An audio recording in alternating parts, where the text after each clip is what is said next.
Even though I spoke well, I didn't forget any vocabulary, it still felt like something was a bit awkward.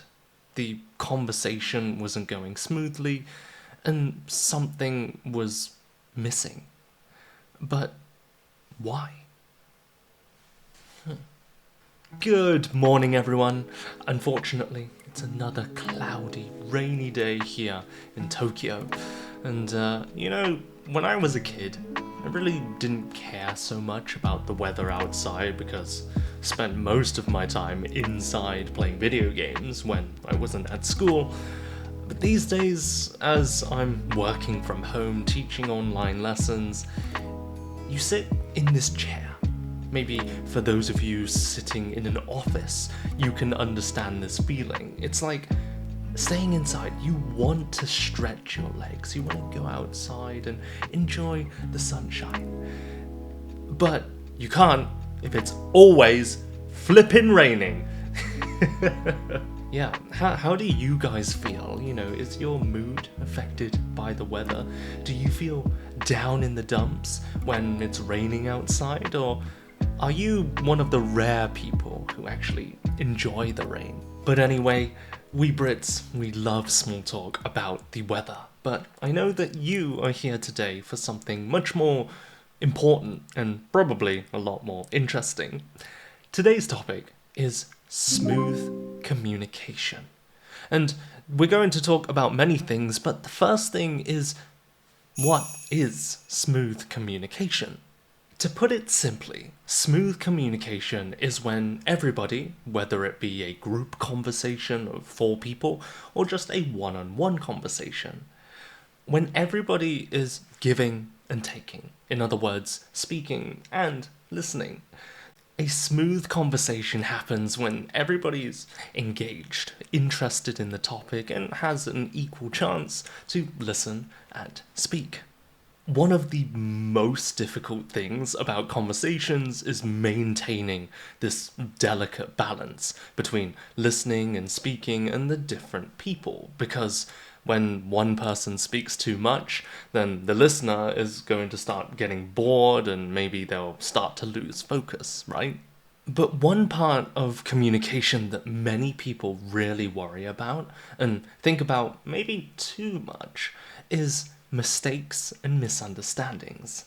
In other words, they think a lot about their English level and maybe using the correct grammar, the right vocabulary, and trying to be as perfect as possible.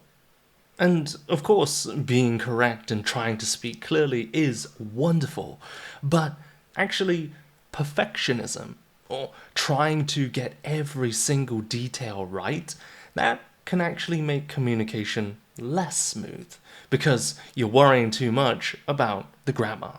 So today, I want to share with you a few pieces of tips and advice and things to think about when it comes to human communication, because yes, language is a big part of that, but there are many other things like social skills that we don't often think about that can make talking to people a much more fun, interesting, and engaging experience. So, let's have a look. So, the first thing to think about is the 50-50 give and take. Now, I talked a little bit about this earlier, this delicate balance between speaking and listening, but this is essential, and actually, this is something that many people don't realize or think about.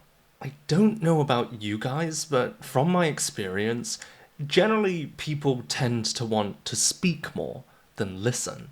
And it's quite hard sometimes to find a good friend or somebody who will listen to you speak about your worries and stresses. In other words, just to vent. And you, as language learners, when you finally get that chance to meet a native speaker and talk to them, of course, you want to speak more. And that's not bad. But for example, if you have a 30-minute conversation with somebody and you spoke for, 20 minutes, 25 minutes, and the other person only speaks 5, then of course there's a big problem. It partly depends on the person, the topic, and their personality, but generally speaking, there's this kind of invisible energy bar, right? And when you're listening, I'm sure you've experienced this too, but when we focus for long periods of time when listening, slowly we start to lose focus or we lose sometimes interest in the topic. And this is why it's important to keep things moving, to keep switching between speaking and listening.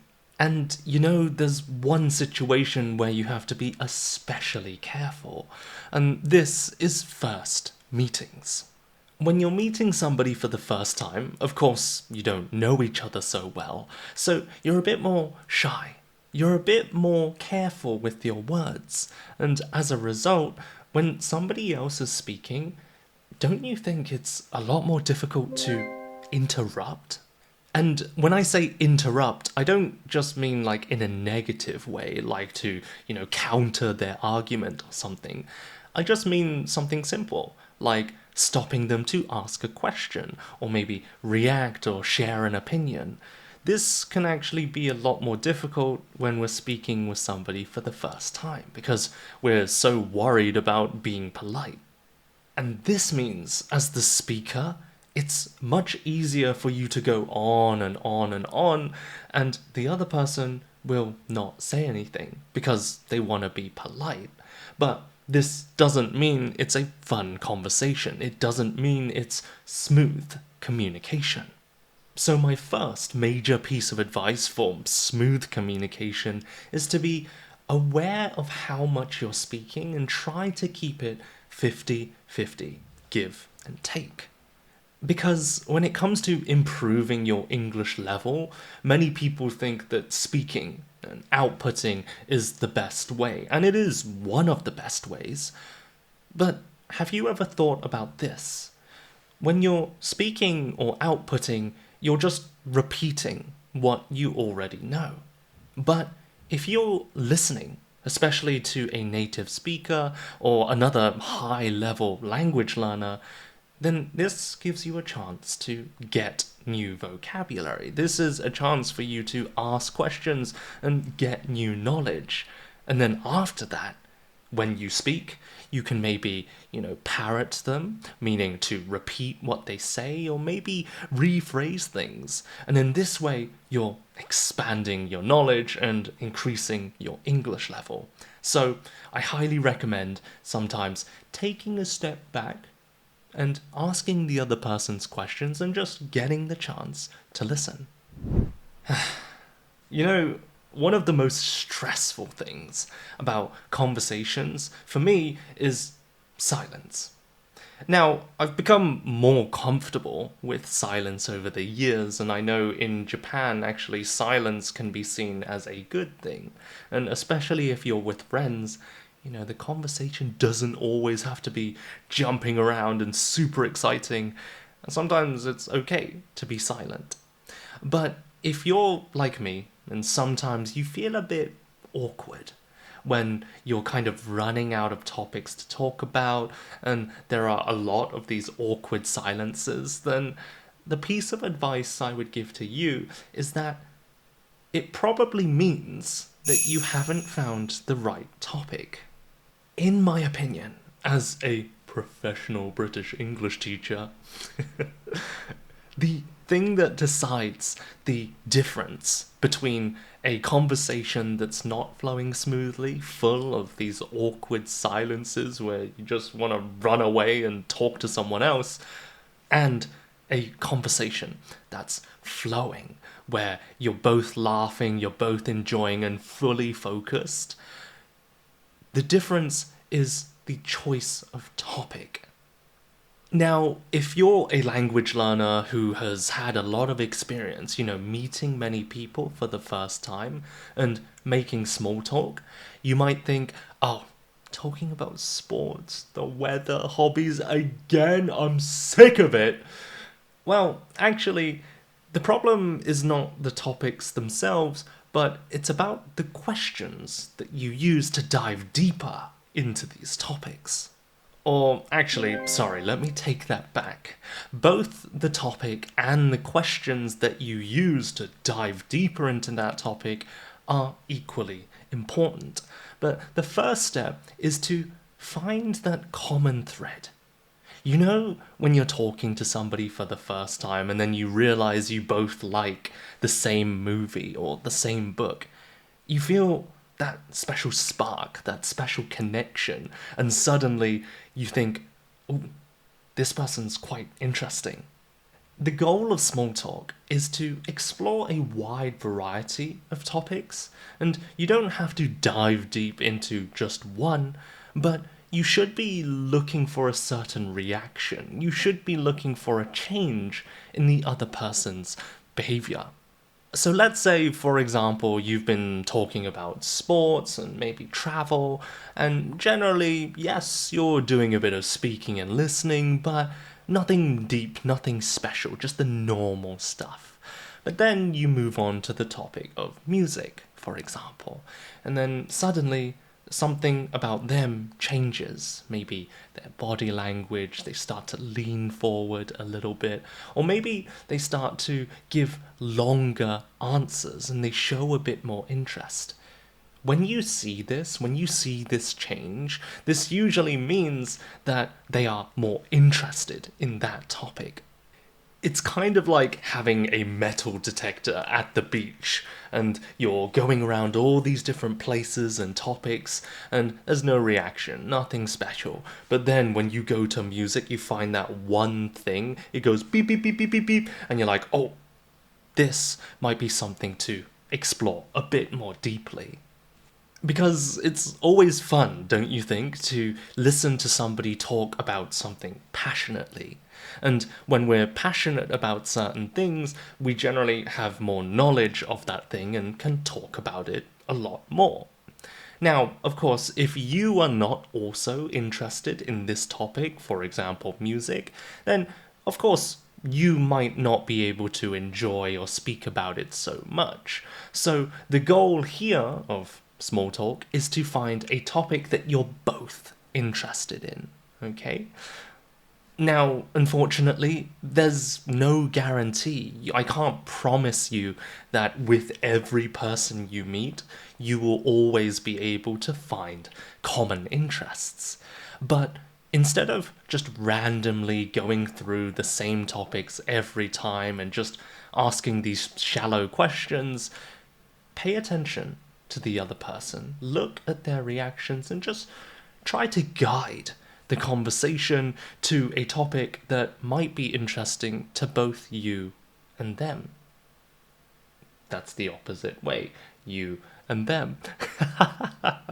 As you become better at kind of navigating the conversation and jumping between different topics to find that special one that you have in common, then I can promise you that your conversations will become a lot smoother and a lot more fun and interesting. But, you know, one of the most difficult things when it comes to smooth communication is cultural gaps and how to bridge or connect these gaps.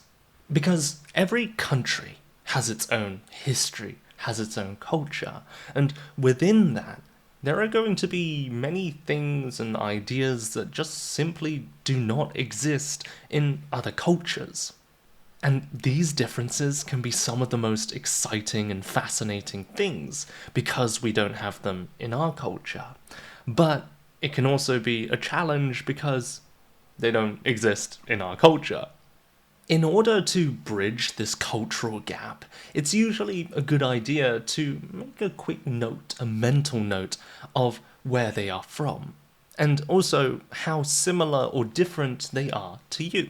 So for example, if you are Japanese and you're talking to a Korean person, a nice easy kind of topic to talk about at first might be the similarities between Japanese and Korean. Because humans love to connect over similarities. Earlier, we talked about finding the right topic and finding a shared interest. And finding these similarities can really help to make conversation a lot more smooth. So, does that mean if we're from very different cultures, it's very difficult to connect? Well, no, actually, differences can be just as good of a topic to talk about as similarities. If you're talking to somebody who was born on the opposite side of the world, then there's a high chance that your ways of thinking, the ways you were brought up, are also going to be completely different. And that is a great talking point. Yeah, it's fascinating to learn about things and cultures that we don't know about. If you're talking to somebody who was born on the opposite side of the world, there's a high chance that their way of thinking or the way they were raised, their kind of childhood, was probably completely different to yours. You know, the famous TV shows you watched as a kid, or your favorite comic book characters, and things like that. But it can also be fascinating to see how much we have in common, how many things we have that are similar, even though we're born on different parts of the earth. But anyway, I went off topic a little bit, so let's get back on track. When there's a cultural gap, when there's something in your culture that doesn't exist in others, then it can be a real challenge to explain this, especially in a second or third language. My advice when you're trying to explain something unique about your culture, there are three main points. The first one is to accept there's just no direct translation. Unfortunately, we cannot translate every single word in our language. So then you might be thinking, well, what the heck do? I can't translate this word directly, so what? Well, in this situation, you can just use simple words. Yeah. Any word, any custom, any tradition can be explained. To some extent, you might not be able to explain 100% of the nuance and the history, but you can usually get a good idea by just using simple words and giving examples. People who are really smooth communicators often have a lot of general knowledge, not just knowledge of the English language or whatever language they are studying, but they know a lot about pop culture, history, and other countries' cultures. And as a result, they have a lot more examples or things to compare to help the other person understand. So, for example, let's say you're explaining a unique dish in your country, and maybe it uses some unique ingredients, for example, beets or beetroot. If you don't know what this is, it's like a purple vegetable. Is it a vegetable or fruit? I think it's a vegetable. And it's quite sour, sweet. I actually haven't had this vegetable before, not very often before. But let's say the other person is from Russia, and you say, "Oh, in this dish it uses this like vegetable, beetroot," and maybe English isn't their first language, and they say, "Beetroot? Well, what's that?" Then you might say, "Oh, it's a purple vegetable. Oh, in Russia they have that dish called borscht. It's like a cold soup." And they might say, "Oh, purple vegetable borscht. Okay, got it." Yeah. By using a dish from their country, something they can easily understand, something that they are very familiar with, this is going to make communication a lot smoother, a lot easier to understand. So if you can, think about the other person and what they know about, and compare your culture to these things. Giving these easy to understand examples is not an easy skill to learn, but being flexible, changing your words, and giving different ideas can be one of the best ways to become a smooth communicator. And the final piece of advice, and maybe the most important, is to accept the fact that sometimes you just won't connect. Sometimes you won't get along with certain people. Now, it might be something about the conversation, maybe you were not able to find a similar interest, and sometimes it can't be helped.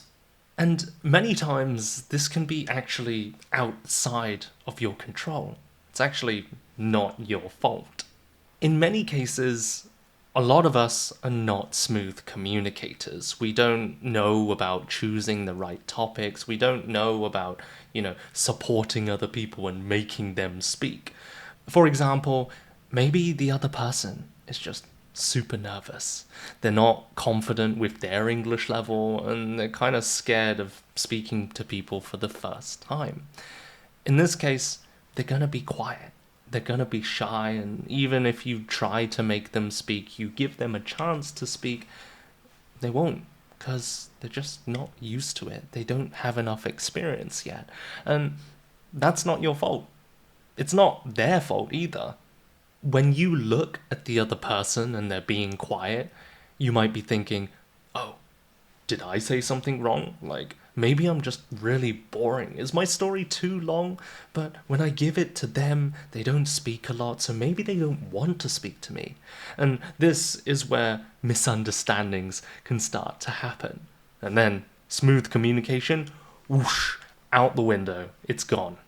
But that's okay. You're not going to get along with every single person, and you're not always going to have enough time to get to know them.